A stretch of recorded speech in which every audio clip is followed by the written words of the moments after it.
Hello guys sa lahat ng makakapanood ng video ko na to. I-share ko lang sa inyo ang nangyari sa akin kahapon, August 25, 2025. Nabiktima ako ng online personal lending modus. Kahapon, August 25, nag-apply ako ng loan. Gawa ng kinapos ako sa budget. Ayoko kasing umutang sa ibang tao. Then nakita ko sa Facebook page na merong M. Luwilier Finance Loan Services. Pumunta ako sa page nila para mag-inquire ng loan. Sinabi nila sa akin na mag-fill up ako ng details na need nila at yung pic ng ID ko at yung selfie ko na hawak ko ang ID ko.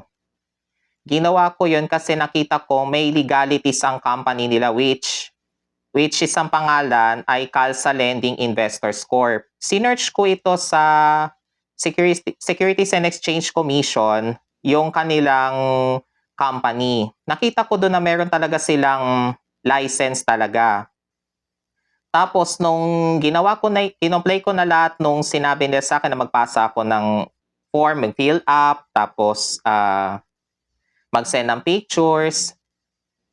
Sinabihan ako na i-click ko yung Telegram link dahil doon ako i-connect sa group chat nila. Nag-join ako sa GC nila sa Telegram. Tinanong ko yung members na nandoon sa GC kung nag-a-apply sila ng loan. Sabi nila oo. Then sinabi ng finance officer kung sino yung mga qualified na makakuha ng loan. And at that time, I was borrowing 50,000 pesos sa sinasabing Calsa Lending Company na nakalagay doon sa Facebook page nila ay yung M. Luwilier Finance Loan Services. Ngayon, nakasama ako sa qualified na makakakuha ng loan. Then, nagsabi yung finance officer doon sa group chat na merong advance fee. Nag-react kami lahat doon sa group chat. Then, yung isang borrower, nagsasabi siya na kailangan niya ng pera dahil yung tatay niya nasa ospital. Ang ginawa nung borrower na yon nag-send siya ng picture ng kanyang tatay na nakarating sa ospital. Then ang ginawa ng borrower is naglabas siya ng 12K kasi yung 12K na yun is yun ang advance fee para dun sa loan niya na 70,000. 70. Then sumabat yung isang borrower doon na sinasabi niya taga-NBI siya na kapag hindi na ibigay yung loan sa kanya, kakasuhan niya ang lending company na yon. Then yung finance officer sabi niya, wait, i-verify niya yung sinend na screenshot ng 12K na sinend sa GCash ko, no? Para maibigay yung OTP code para ma-withdraw niya yung loan ng borrower para dun sa tatay niya may sakit. Kumbaga, sinabihan siya ng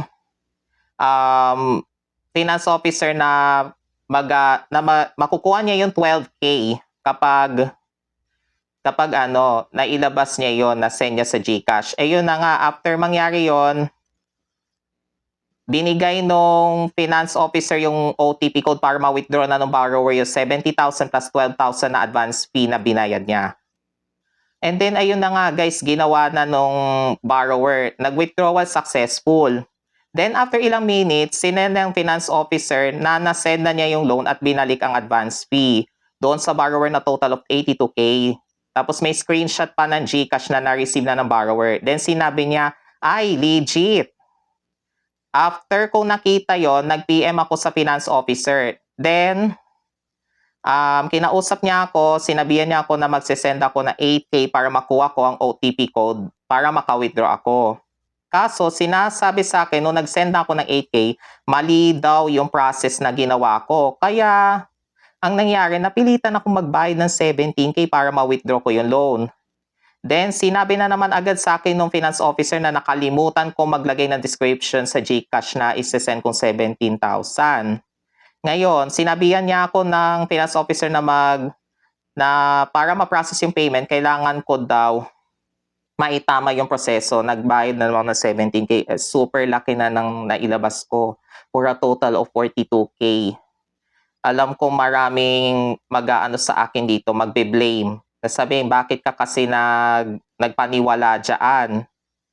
Eh, hindi ko alam yung modus na ginagawa nila. huli na nang malaman ko na may modus na palang ganyan sa nag-e-exist. Dito sa TikTok may nakita ako na merong nag-post na isang attorney na meron pala talagang ganyang modus sa online personal lending modus. It's a big lesson sa akin to nangyari sa akin. Kaya nga kagabi, hindi talaga ako makatulog. Tapos today, August 26, hindi ako nakapasok sa work ko. Gawa ng nagkaroon ako ng anxiety, hindi ako mapakali, hindi ako makatulog. Kasi ang laking pera din ng 42,000 na nawala sa akin. Tignan mo yung mukhang ito, talagang stressed ako ngayon. Mabuti na nga lang kako may tutulong sa akin para makabangon ulit ako. So lesson learned guys, for your awareness, I hope ma-share nyo tong video na to guys sa lahat ng mga TikTok users o pati sa ibang social media platforms para hindi na sila mabiktima ng online personal lending modus na to. Salamat sa pakikinig guys. God bless you all.